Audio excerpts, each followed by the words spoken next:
नमस्कार, स्वागत है आपका। पॉपुलर फ्रंट ऑफ इंडिया का जिक्र हो रहा है और जिक्र इस बार बिहार की धरती कटिहार से। जी हां, कटिहार में जो पुलिस अधीक्षक का ऑफिस है और इसके साथ साथ जो जिलाधिकारी यानी डीएम डिस्ट्रिक्ट मजिस्ट्रेट का ऑफिस है, उनके बाहर उनके दफ्तर के बाहर ये जो पोस्टर लगाए गए थे और ये पीएफआई की तरफ से लगाए गए थे। पीएफआई के इन पोस्टर्स में जिक्र था एक दिन बाबरी का उदय होगा और इसके बाद डिप्टी सीएम बोले कि इस पर पूरी तरह से कार्रवाई करनी लाजमी है और इसको लेकर के तारकिशोर प्रसाद ने यह भी कहा कि हम इसको लेकर के पूरी डिटेल स्टडी करेंगे और इसके बाद जो है वो कार्रवाई भी निश्चित तौर पर जरूर होगी। हाल के दिनों में ही नहीं बल्कि अगर आप इस साल की शुरुआत से देखें तो पीएफआई का नाम उन दंगों में भी आया था जो उत्तर पूर्वी दिल्ली के हिस्सों में हुए थे। इसके अलावा सीएए और एनआरसी का जो प्रोटेस्ट चल रहा था उसको लेकर के भी पीएफआई का नाम सामने आया था। उत्तर प्रदेश में जो दंगे हुए थे उसमें भी पॉपुलर फ्रंट ऑफ इंडिया का नाम सामने निकल कर आया था, जिसके बाद सीएम योगी ने यह तक कह दिया था कि ऐसे गुटों को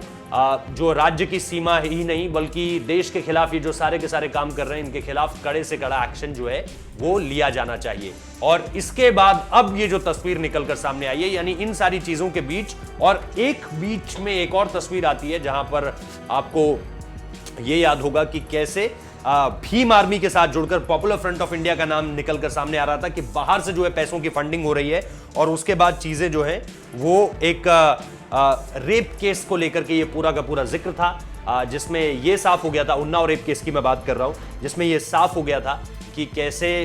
भीम आर्मी के कुछ लोगों के साथ जुड़कर पीएफआई जो है वो पैसे जुटा रहा है ताकि चीजों को और ज्यादा रेडिकलाइज किया जा सके। इसके साथ साथ एक जिक्र जो अब आज की खबर में है, जो कटिहार वाली खबर आई है, उसको लेकर के ये भी है कि अगर इसके थोड़े से यानी 2 से 3 दिन पीछे जाऊं तो इसमें आपको यह भी मिलेगा कि प्रवर्तन निदेशालय ने 3 दिसंबर को देश भर में पॉपुलर फ्रंट ऑफ इंडिया से जुड़े 26 ठिकानों पर छापेमारी की थी, जिसमें बिहार के पूर्णिया दरभंगा का भी इलाका शामिल है। और बीते दिनों में नागरिकता संशोधन कानून जो मैं आपको बात कर ही रहा था और राष्ट्रीय नागरिकता रजिस्टर के खिलाफ हुए विरोध प्रदर्शनों में भी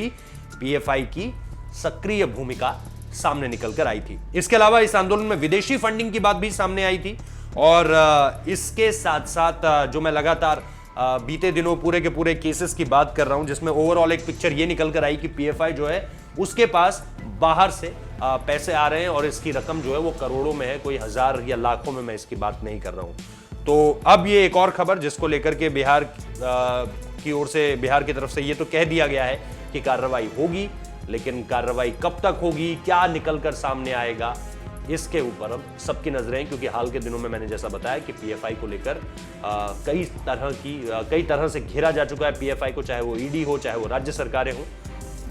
देखना दिलचस्प होगा कि इस पर कैसे चीजें आगे बढ़ती हैं। बिहार के डिप्टी सीएम ने कहा है कि एक्शन लिया जाएगा। बहुत बहुत शुक्रिया इस वीडियो को देखने के लिए।